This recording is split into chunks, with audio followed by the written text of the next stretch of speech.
In today's video, I'm going to show you how to perform color matching in Artistly AI. First, log into your Artistly account and go to the AI Tools dashboard. From there, open the AI Stylizer tool, which is used for applying styles and matching visual aesthetics between images. Next, upload your main image, the one you want to edit. Then upload your reference image, which contains the color palette or style you want to match.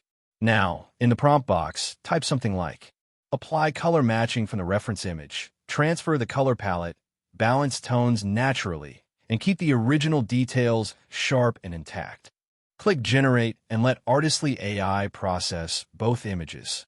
The AI Stylizer will automatically adjust the hues, tones, and overall color harmony so your main image matches the reference style.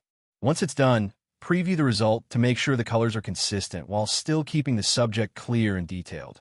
Finally, download your edited image in high quality and use it for branding, design, or content creation. Thank you for watching this video. Please feel free to use the affiliate link in the description.